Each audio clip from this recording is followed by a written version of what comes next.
So this occurred approximately in the early 1970s when I was a young apprentice plumber working out of our office in Berkeley, California, and I was on a job in Oakland, North Oakland, California. Actual address I'll never forget is 540 Alcatraz Avenue, Oakland. That's where I'll never forget that address. It's about at that time it was about a 50-year-old apartment building. Probably I think it was at the first job of our day. We parked in the back and we went up and started to do our work, and I got sent down mid-morning to the truck in the back parking lot to get some parts. I was rummaging looking for the parts. My peripheral vision picked up some movement, and I looked to my right, and here was a person, had a ski mask over his face, walked out of the darkness of the garage and had a gun in his hand, pointed it toward me, pushed the gun right in my chest and said, "Give me your wallet." So I did what any intelligent person would do, would give me your wallet. I mean, maybe you might think from maybe the movies you watch and the action movies and all this, that you might just grab the gun from them, or kind of argue with them or try to kick it out of his hand or knock it away. Not when it gets you off guard. You're not even thinking about, all you're thinking about is work. And you turn around and all of a sudden it just happens so fast, you realize that, there's no arguing with that gun. So I gave him my wallet. Then he says, "Get in the truck."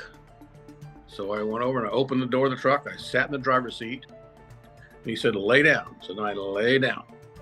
And then I can tell he's rummaging through my wallet. And in my brain, I was thinking, oh boy, I'm in trouble. Because I know I was, a starving apprentice plumber. Well, not starving, but broke. I had lived in a war zone for a year. I just, a couple years prior, I was in Vietnam for a year. And, they would shoot at us, and we got our ship got blown up, and where our guy was killed. And so I've been around danger, and I've been worried about my life before. So, kind of your life, I guess, flashes before your head, through your head a little bit when that's going on. Like, and you're, hoping and praying everything's going to work out okay, and it did.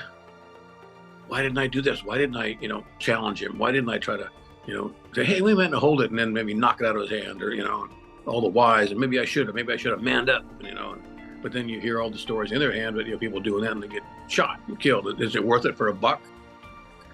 Just let them take the money and go.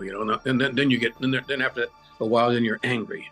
You have feelings of anger. That people can be this way. And where's the rest of your blankety blank money? And I said, "No, that's it. I have it. Take my credit card." I think I did have a credit card. And he said, he cussed me out and said, "Shut up." And then he said, "Okay, Joe, keep the gun on him. I'm gonna go get the car." He said, "Don't move or Joe's gonna shoot you." So I laid there, and then time is just going on. It seems like it's forever. Yeah, And so I'm laying on the seat, right? And I'm thinking now, is there really a Joe there? Do I want to look up and see if there's a Joe there and have a issue? So I don't know, a few minutes went by, and all of a sudden I hear someone say, "Steve, where are you, Steve?" So my journeyman plumber, Gary Grimshaw, Gary came down, and he was looking for me. It took so long. So we got our parts, went upstairs, and actually told the manager. So it's an old lady, and she freaked out. She called the police.